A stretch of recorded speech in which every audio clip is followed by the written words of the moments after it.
No âmbito do nosso trabalho de pesquisa sobre a história do nosso concelho, gostaríamos de partilhar convosco o que aprendemos sobre as cartas de foral. Uma carta de foral é um documento concedido por um rei ou por um senhorio a uma povoação onde se estabelecem as normas de relacionamento dos seus habitantes entre si e com o senhor que lhes outorgou o documento. O foral garantia terras públicas com o uso coletivo da comunidade, regulava os impostos, portagens, multas e estabelecia direitos de proteção e deveres militares dentro do serviço real. Os forais foram atribuídos entre os séculos XII e XVI. A carta de foral era um documento que os reis passavam a determinadas localidades, que desta forma podiam gerir, em nome do rei e através de representantes do território. A estes territórios chamavam-se concelhos ou municípios. A Carta de Foral era um documento que instituía legalmente um concelho ou município em Idade Média. O concelho era entendido como uma comunidade de homens livres, habitando determinado território de forma permanente e com capacidade para reger a sua existência cotidiana, segundo as regras estabelecidas no foral. Este documento importante estipulava um conjunto de privilégios fiscais com o objetivo de atrair e fixar populações. Por norma, a Carta de Foral é entregue pela máxima autoridade responsável pelo governo de certa região, o rei ou o senhor temporal, fosse ele nobre ou eclesiástico.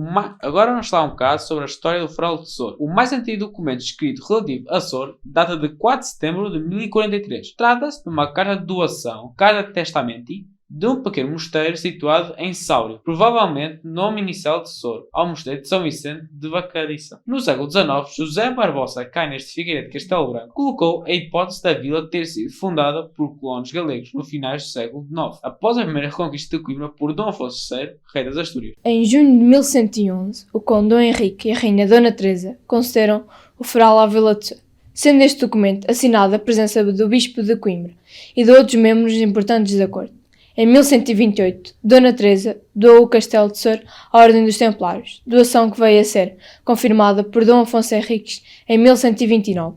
Em 13 de fevereiro de 1513, del Rei Dom Manuel outorgou um novo foral à vila de Sor.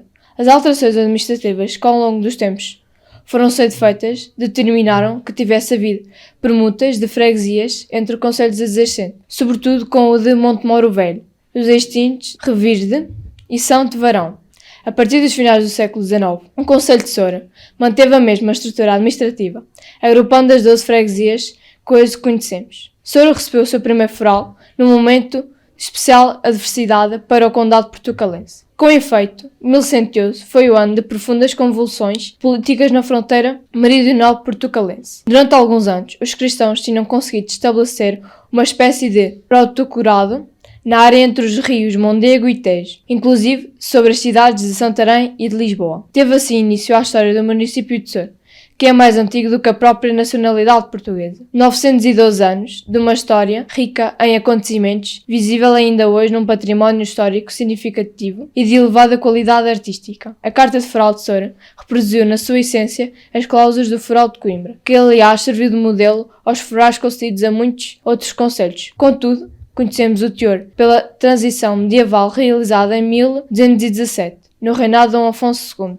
que confirmou o foral outorgado pelo seu bisavô a Sor, efetivamente se integrando numa coesão mais ampla que também neste mesmo ano beneficiou Santão, Tavares e Azura, tendo por modelo o foral de Coimbra de 1111, com o objetivo de incentivar as populações locais a fixarem-se e a defender o seu território e, consequentemente, a linha avançada da Reconquista. Por todo lado, e se tivermos em conta a localização geográfica de Sor, não deixa de ser indicador da posição estratégica que ocupava na linha do Mondego, relevava a extrema importância. Assim não será de estranhar que o foral de Sor, ao mesmo tempo que privilegiava todos os seus moradores, isentando-os do pagamento de diversos encargos, concedesse outros benefícios tributários àqueles que exerciam o ofício da guerra, isto é, se fossem ou quisessem ser cavaleiros.